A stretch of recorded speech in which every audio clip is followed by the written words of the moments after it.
Mi nombre es Juan, y a mis 80 años vivo en un paraíso que nunca creí merecer. Una pequeña casa de piedra con un jardín lleno de olivos en el campo de España. Un lugar tranquilo donde el único sonido es el del viento y el de mis propios recuerdos. Este paraíso es un regalo, el regalo de mi nieto, Cristiano, un hombre cuyo corazón es tan grande como su leyenda. Él y su madre, mi hija Dolores, una mujer con la fuerza de una leona y el alma de una santa, han insistido en que mis últimos años sean de paz, una recompensa, dicen ellos, por una vida de lucha. Y estoy inmensamente agradecido por su amor y su generosidad, que son el mayor trofeo que nuestra familia ha ganado. Pero he aprendido que el pasado nunca muere del todo. A veces yace dormido bajo nuestros pies, esperando el momento de ser desenterrado. Y en mi caso, esto no es Hoy una voy a metáfora. dar un testimonio impactante. Voy a contarles cómo, en el jardín de este paraíso, mientras plantaba un árbol en honor a mi familia, encontré algo macabro. Encontré huesos humanos, y con ellos descubrí un crimen. Un secreto terrible que esta tierra había guardado durante casi un siglo, y que, de una forma extraña y profunda, se conectaba con la propia historia de lucha y superación de mi familia.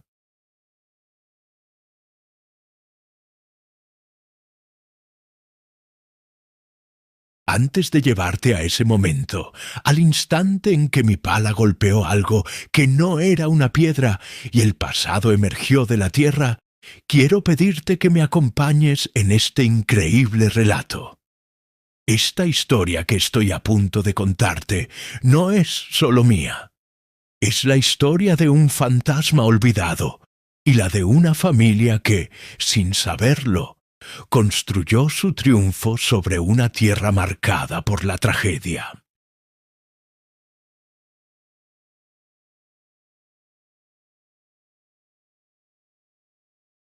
Si estas palabras han despertado tu curiosidad, si quieres conocer la verdad oculta que encontré bajo mi propio jardín, te invito a formar parte de esta confesión. Tu presencia aquí, al otro lado de la pantalla, es un acto de memoria y de justicia. Por favor, suscríbete al canal para que esta historia, una vez desenterrada, no vuelva a ser olvidada. Dale un me gusta a este video si crees que todas las víctimas, sin importar cuánto tiempo haya pasado, merecen que se cuente su historia. Y, como siempre, me llena el alma saber desde qué rincón del mundo me escuchas. Déjame un comentario y dime tu país y tu ciudad. Imaginar que este testimonio, que une el pasado trágico de España con la historia de mi familia, puede viajar por el mundo, me da la fuerza para enfrentarme a este macabro descubrimiento. Gracias por estar aquí. Mi relación con España es una historia de ida y vuelta, de lucha y de sueños. En mi juventud, como tantos otros portugueses, la pobreza de nuestra isla de Madeira me obligó a emigrar, y mi destino fue España. Pasé casi 10 años de mi vida aquí, trabajando en la construcción, en el campo, en lo que fuera, enviando cada céntimo que ganaba a mi amada esposa María y a mi pequeña hija, que un día se convertiría en la madre de Dolores. Fueron años duros, de una soledad inmensa, pero siempre soñé con volver un día, no como un trabajador inmigrante, sino como un hombre que podía disfrutar de la belleza de esta tierra. La vida, con sus giros, me llevó de vuelta a Madeira, donde continuó nuestra lucha y donde nació mi increíble familia tal y como la conocen, con mi hija Dolores a la cabeza. Una mujer cuyo coraje y cuyo amor han sido el motor de todos nosotros.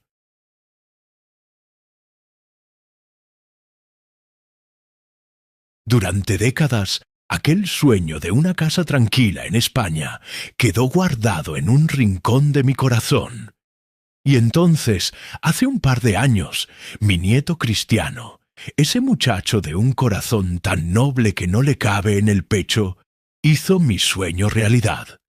Sabiendo de mis años de juventud aquí y de mi amor por esta tierra, me regaló esta casa.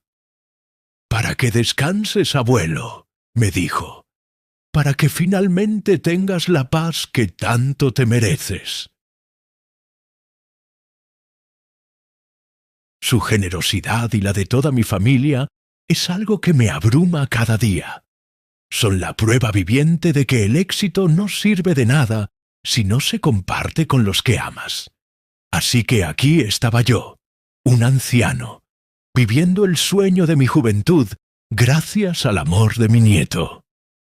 Decidí dedicarme a mi jardín. Quería plantar árboles frutales, un pequeño huerto, un legado de vida para mis bisnietos. Un día, elegí un lugar soleado para plantar un naranjo. Un árbol que simbolizaría la historia de nuestra familia, de raíces humildes, pero capaz de dar frutos dulces a base de paciencia y cuidado. Comencé a cavar. La tierra era rica y oscura, y entonces, a medio metro de profundidad, mi pala golpeó algo duro. No era el sonido sordo de una piedra.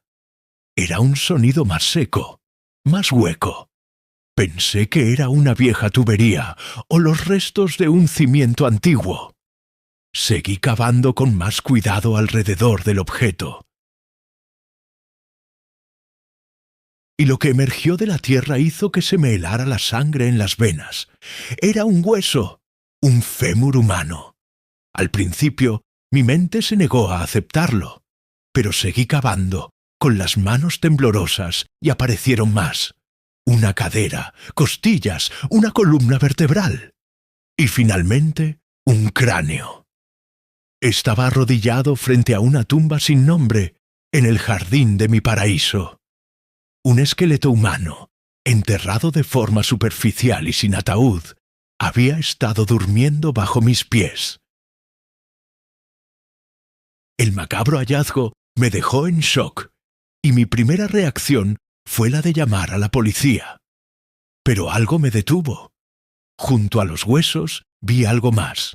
Un pequeño bulto envuelto en lo que parecía tela encerada, para protegerlo de la humedad.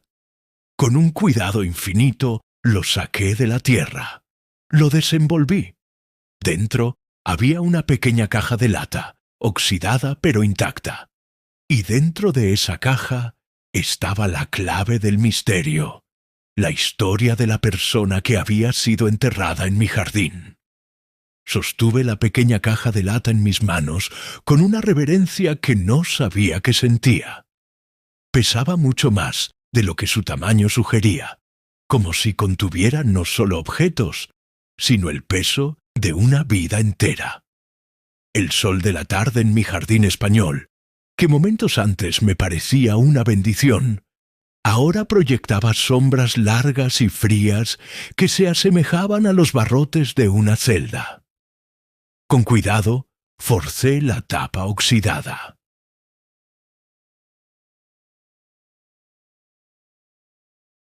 Cedió con un chirrido quejumbroso, como un suspiro liberado después de décadas de silencio. El aire que salió de la caja olía a tiempo, a tierra y a una tristeza insondable. Lo primero que vi fue una fotografía, en blanco y negro, de un hombre joven. No tendría más de 25 años. Tenía una mirada intensa y soñadora, el pelo oscuro peinado hacia atrás y una sonrisa tímida que no llegaba a ocultar una cierta melancolía en sus ojos. Iba vestido con la ropa sencilla de un hombre de campo, pero sostenía un libro en su mano, como si fuera su herramienta más preciada. Debajo de la foto había un pequeño fajo de cartas, atadas con un trozo de cordel deshilachado. y al fondo de la caja un pequeño diario de cuero, con las páginas amarillentas y las esquinas gastadas. Me senté allí mismo, en la tierra removida, junto a la tumba sin nombre de aquel extraño, y comencé a leer. Y con cada palabra que mis viejos ojos descifraban, el fantasma de mi jardín comenzó a adquirir un nombre, una voz y una historia. Su nombre era Federico, y era, como había sospechado por el libro en la foto, un maestro de escuela y un poeta. El diario comenzaba en la primavera de 1936. Sus primeras páginas estaban llenas de una luz y un optimismo que me partieron el corazón. Escribía sobre sus alumnos, sobre la alegría de enseñar a los niños del pueblo a leer a Machado y a Lorca. Escribía sobre su amor por su joven esposa, Elena, y sobre el hijo que esperaban. Esta noche, Elena me ha dicho que cree que será un niño. Escribió en una entrada. Le he dicho que no me importa, mientras nazca sano. Pero en secreto sueño con un hijo. Sueño con enseñarle a jugar al fútbol en este mismo patio, con sentarlo en mis rodillas y leerle poemas hasta que se duerma. Sueño con un futuro para él en esta nueva España de la República. Una España donde un hombre será juzgado por el tamaño de su alma y no por el de sus tierras. Leer esas palabras, tan llenas de una esperanza que yo sabía que estaba a punto de ser masacrada, fue increíblemente doloroso. A medida que avanzaba el diario, el tono cambiaba. La alegría de la primavera dio paso a la ansiedad del verano. La guerra civil había estallado. Federico escribía sobre el miedo, sobre las noticias terribles que llegaban de otras partes de España, sobre cómo su pequeño pueblo se había dividido en dos bandos irreconciliables. Él, un hombre de libros y de paz, un republicano convencido, se vio atrapado en un torbellino de odio que no comprendía. Y entonces llegó la última entrada. Tenía una fecha de agosto de 1936. La caligrafía era temblorosa, apresurada. «Han llegado», escribió. «Las tropas de Franco están yendo casa por casa. Se están llevando a los hombres, a los maestros, a los sindicalistas, a todos los que alguna vez soñamos con un mundo diferente. Es el fin. Elena ha ido a esconderse a casa de sus padres en el pueblo de al lado. Le he dicho que, pase lo que pase, sobreviva. Que críe a nuestro hijo en la bondad y en el amor por la libertad. Acabo de enterrar esta caja bajo el viejo olivo. Es todo lo que quedará de mí. Mi foto, para que mi hijo conozca mi rostro». Las cartas de amor de su madre, para que sepa que fui un hombre amado. Y este diario, para que, si alguien lo encuentra algún día, sepa que aquí vivió un hombre que creía en la justicia y en la poesía. Oigo sus botas en la puerta. Vienen a por mí. No tengo miedo de morir. Solo me duele la vida que no podré vivir, el hijo que no podré abrazar. Adiós, mi amor. Adiós, mi hijo. Vive por mí. Esa fue la última página. Me quedé allí, con el diario en mis manos, llorando por ese joven maestro, por su vida robada, por su sueño truncado, por un hijo que nunca llegó a conocer a su padre. La verdad macabra de mi jardín no era solo un esqueleto, era el eco de un genocidio, la tumba secreta de una de las incontables víctimas olvidadas de una guerra fratricida. Y en medio de mi dolor por Federico, una inmensa ola de gratitud por mi propia vida, por mi propia familia, me invadió. Pensé en mi hija Dolores. Una mujer fuerte y valiente que, a pesar de todas nuestras luchas contra la pobreza, había podido criar a sus hijos en paz, en un mundo donde ya no se mata a la gente por sus ideas. Su lucha, comparada con la de la pobre Elena, había sido una bendición. Y pensé en mi nieto, Cristiano, el hijo con el que Federico soñaba, al que quería enseñar a jugar al fútbol en ese mismo patio. 60 años después, otro niño, mi nieto, había corrido por otros patios, por otros campos, y había cumplido no solo su propio sueño, sino, de una forma extraña y poética, también el de Federico. Cristiano ha tenido la libertad que a Federico le fue arrebatada. Ha podido desarrollar su talento, viajar por el mundo, convertirse en un símbolo de éxito y de fuerza. Todo lo que las balas de un pelotón de fusilamiento le negaron a aquel joven poeta. Alabé a Dios por mi familia, por mi nieta, por la increíble vida que han construido. Su éxito, su felicidad, me pareció en ese momento la victoria definitiva, la respuesta más contundente al odio y a la tiranía que habían enterrado a Federico a pocos metros de donde yo estaba sentado. Permanecí en el jardín hasta que el sol comenzó a ponerse, con el pequeño diario de Federico en mis manos. El mundo a mi alrededor, mi tranquilo paraíso español, se había transformado. Ya no era solo mi jardín, era un camposanto, un lugar sagrado. Y a medida que releía las últimas y desgarradoras palabras del joven maestro, una extraña y poderosa sensación de conexión, de hermandad a través del tiempo, se apoderó de mí.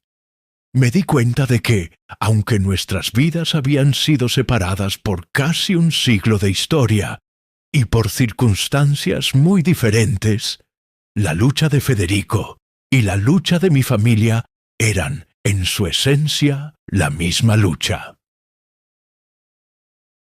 Él se había enfrentado a la tiranía explícita del fascismo, a los hombres con botas y fusiles que matan en nombre de una ideología. Nosotros, mi familia y yo, nos habíamos enfrentado a una tiranía más silenciosa, pero igualmente cruel. La tiranía de la pobreza, de la falta de oportunidades, de un sistema que a menudo parece diseñado para mantener a los humildes en su lugar. Ambas son guerras. Ambas son batallas que intentan ahogar los sueños de la gente buena. Federico soñaba con un futuro donde su hijo pudiera ser libre y educado. Yo soñaba con un futuro donde mi nieto no tuviera que romper sus espaldas por un salario de miseria. El sueño, en el fondo, era el mismo: el derecho a una vida digna, el derecho a desarrollar el potencial que Dios nos ha dado. Al pensar en esto, mi admiración por mi familia, y en especial por mi hija Dolores, alcanzó una nueva dimensión.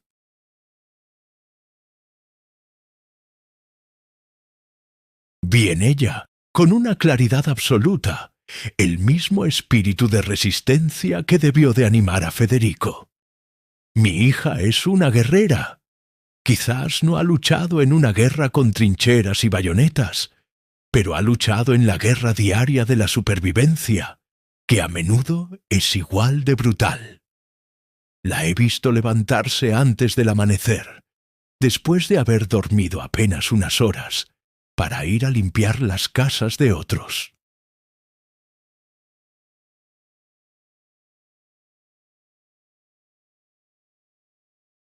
La he visto volver a casa exhausta, pero nunca derrotada, siempre con una palabra de aliento para sus hijos, siempre con la determinación de que ellos tendrían las oportunidades que a ella le fueron negadas. Su lucha silenciosa, su negativa a rendirse ante las dificultades, su fe inquebrantable en un futuro mejor para sus hijos. todo eso es un acto de heroísmo. Dolores, con su trabajo y su sacrificio, es una miliciana de la vida, una combatiente en la guerra contra la desesperanza. Ella, al igual que Federico, ha luchado por sus ideales, y su ideal más sagrado ha sido siempre el bienestar de su familia. Es una mujer de una integridad y una fuerza que ya no se encuentran en este mundo, un verdadero ejemplo de la decencia y el coraje. Y entonces mis pensamientos se dirigieron a mi nieto, a Cristiano, y la conexión con la tragedia de Federico se volvió casi dolorosamente clara. Federico fue la personificación del potencial truncado. Un poeta cuya voz fue silenciada. Un maestro cuyo conocimiento fue enterrado. Un padre cuyo amor fue robado a su hijo. Y mi nieto es la antítesis de todo eso. Es la personificación del potencial realizado en su máxima expresión. Es un hombre cuya voz, cuyas acciones resuenan en cada rincón del planeta. Cristiano, con su vida, ha cumplido sin saberlo el sueño por el que Federico murió. Ha vivido la vida de libertad y de éxito global que le fue negada a aquel joven maestro. Cada vez que veo a mi nieto en un campo de fútbol, no veo solo a un atleta. Veo a un rebelde, a un luchador. Veo en su forma de jugar, en su fuerza física, en su negativa a ser intimidado, un eco de la lucha contra la opresión. Él lucha por cada balón como si fuera el último, defiende a sus compañeros, se enfrenta a la adversidad con una confianza que a algunos les parece arrogancia, pero que yo sé que es la armadura de un hombre que ha aprendido que en la vida nadie te regala nada. Federico fue un prisionero de su geografía, asesinado en su propio pueblo. Cristiano, en cambio, ha hecho del mundo su escenario.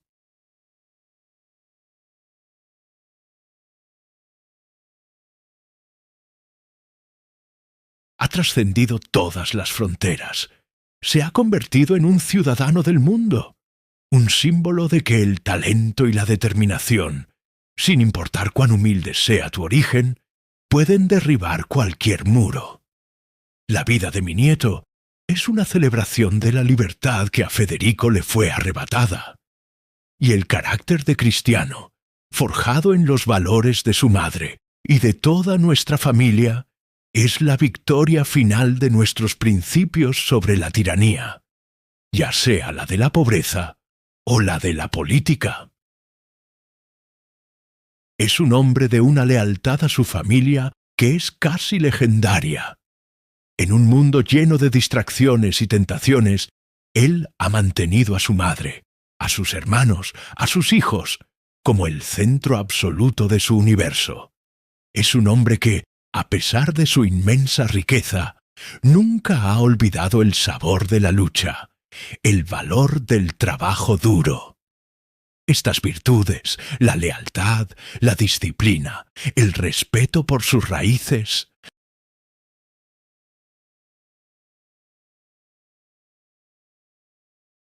son las mismas virtudes que hombres como Federico defendían, las virtudes que una ideología de odio intentó erradicar de la faz de la tierra. Así que, sentado en mi jardín, junto a la tumba de un héroe olvidado, sentí que mi vida y la de mi familia adquirían un nuevo y profundo significado. Nuestra lucha contra la pobreza no había sido una simple batalla económica. Había sido un capítulo más en la larga historia de la lucha humana por la dignidad. Y mi nieto, mi increíble nieto, ya no era solo un futbolista, era un símbolo, era un monumento viviente a todos los sueños que fueron enterrados en tumbas sin nombre como la que tenía a mis pies. Al amanecer del día siguiente, Con la primera luz del sol iluminando la tierra removida de mi jardín, tomé una decisión. El secreto de Federico ya no era solo suyo, ahora era también mío. Y yo no podía, no quería, ser cómplice de un silencio de casi 90 años, reenterrar esa caja, fingir que no había encontrado nada. Habría sido traicionar no solo la memoria de aquel joven maestro, sino también los principios fundamentales de mi propia familia. ¿Cómo podría yo, que le había enseñado a mi nieto a nunca agachar la cabeza ante la injusticia, convertirme en un cobarde al final de mi vida? ¿Cómo podría mi hija Dolores, una mujer de una integridad de acero, vivir sabiendo que un hombre asesinado yacía sin nombre en su jardín? Sabía lo que tenía que hacer. Mi primer acto fue llamar a mi familia. Llamé a Dolores. Con la voz temblorosa por la emoción, le conté el increíble y macabro hallazgo. Los huesos, la caja, el diario de Federico. Ella me escuchó en un silencio solemne. Cuando terminé, no hubo dudas en su voz, solo una claridad moral que es su sello distintivo. «Papá», me dijo con una firmeza que me llenó de orgullo, «has hecho lo correcto al querer sacarlo a la luz. Ese hombre merece un nombre y un entierro digno. No estamos aquí solo para disfrutar de nuestras bendiciones, sino para usarlas para hacer el bien. Cuenta con todo nuestro apoyo». Su reacción, su inmediata comprensión de nuestro deber moral, es una prueba más del ser humano excepcional que es. Su fe y su sentido de la justicia son inquebrantables. Luego, hablamos con Cristiano. Le contamos la historia de Federico, el joven maestro que soñaba con enseñarle a su hijo a jugar al fútbol. Mi nieto, un hombre que vive bajo la presión constante del mundo, se tomó un largo momento de silencio al otro lado del teléfono. Y cuando habló, su voz estaba cargada de una emoción y una determinación que me conmovieron profundamente. «Abuelo», me dijo, «esa historia es la de todos los que lucharon y no pudieron ver sus sueños cumplidos. Nosotros, que hemos tenido la suerte de cumplir los nuestros, tenemos una deuda con ellos. Haz lo que tengas que hacer. Usa mi nombre si es necesario para abrir puertas. Contrata a los mejores historiadores, a los mejores abogados. Dale a ese hombre, Federico, el honor que le robaron. Estoy contigo en esto, hasta el final».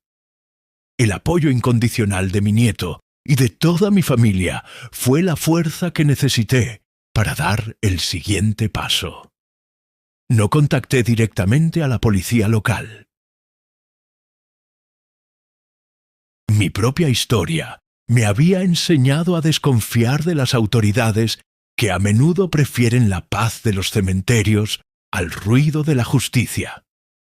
En lugar de eso, busqué y contacté a la Asociación para la Recuperación de la Memoria Histórica de España, una organización de gente valiente y dedicada que pasa su vida desenterrando las fosas comunes y los secretos olvidados de la guerra civil. Al principio, cuando les conté mi historia, se mostraron escépticos. Pero cuando les mencioné el diario, su interés se disparó. Vinieron a mi casa. Les mostré el lugar. Les entregué la caja de lata. Un equipo de arqueólogos y forenses llegó a mi jardín y con un cuidado y un respeto que me emocionaron, comenzaron la exhumación profesional de los restos de Federico. Fue un proceso solemne, casi religioso. Ver a esos jóvenes profesionales trabajando bajo el sol, tratando aquellos viejos huesos, no como un hallazgo macabro, sino como los restos sagrados de una víctima, fue un acto de justicia en sí mismo. El diario y las cartas fueron autenticados por expertos. La historia de Federico dejó de ser el delirio de un anciano en su jardín y se convirtió en un documento histórico verificado.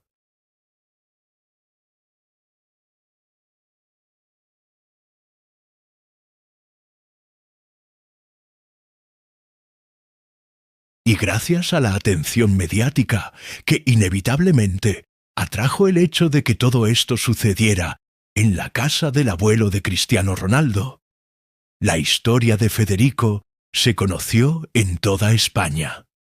La plataforma que mi nieto había construido con sus pies, esa fama que a veces puede parecer frívola, se convirtió en un altavoz para un hombre que había sido silenciado durante casi un siglo. Y entonces ocurrió el verdadero milagro. A través de los archivos y de los registros parroquiales, y con la ayuda de la publicidad que el caso había generado, la asociación encontró a la familia de Federico. Su hijo, el niño que él nunca llegó a conocer, había sobrevivido a la guerra. Se había criado con sus abuelos maternos, siempre con la sombra de la desaparición de su padre sobre él. Ya era un anciano, incluso más viejo que yo, viviendo en una pequeña aldea en el norte de España. Y tenía sus propios hijos y nietos. Organizaron un encuentro. Viajé con mi hija Dolores para conocerlos. La reunión tuvo lugar en su humilde casa. Cuando vi a aquel anciano, el hijo de Federico, y vi en sus ojos la misma mirada melancólica y soñadora de la foto, sentí que el tiempo se plegaba sobre sí mismo. Con mis propias manos le entregué la caja de lata. Le devolví la foto de su padre, las cartas de amor de su madre y el diario con las últimas palabras de un hombre que sólo había conocido en sus sueños. Lloramos todos juntos. Lloramos por el padre perdido, por el hijo huérfano, por una historia de amor truncada, y también por la increíble cadena de acontecimientos que había permitido que esa historia finalmente tuviera un cierre. Mi nieto, Cristiano, le expliqué al hijo de Federico, ha vivido la vida de libertad y de éxito con la que su padre soñaba. Y él quiere que sepas que considera que su éxito es también en parte un tributo a la memoria de tu padre y de todos los que, como él, no tuvieron la oportunidad de cumplir sus sueños. Ese día cumplí mi deber. Había usado mi extraño destino para darle paz a otra familia. Había demostrado que mi familia, mi hija y mi nieto, no solo son campeones en el campo, sino también en el terreno de la compasión y de la justicia.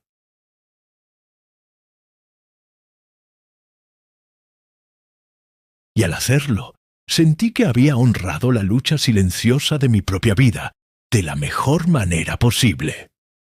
El círculo se cerró finalmente unas semanas después, en un pequeño cementerio de un pueblo del norte de España. Se celebró un nuevo y digno funeral para Federico, el maestro y poeta. Sus restos, que habían yacido durante casi 90 años en la tumba anónima de mi jardín, fueron finalmente enterrados junto a los de su esposa, Elena, la mujer que lo había esperado toda su vida. Mi hija Dolores y yo asistimos a la ceremonia, no como extraños, sino como invitados de honor de la familia de Federico. Fue un día de una tristeza profunda, pero también de una belleza y una paz inmensas. Ver al hijo de Federico, un anciano de casi 90 años, llorar finalmente sobre la tumba de un padre al que nunca conoció, fue el acto de justicia final. La verdad, aunque tardía, había triunfado. Al volver a mi casa en el sur, a mi paraíso regalado, El jardín ya no me parecía el lugar donde mismo. habían estado los huesos de Federico.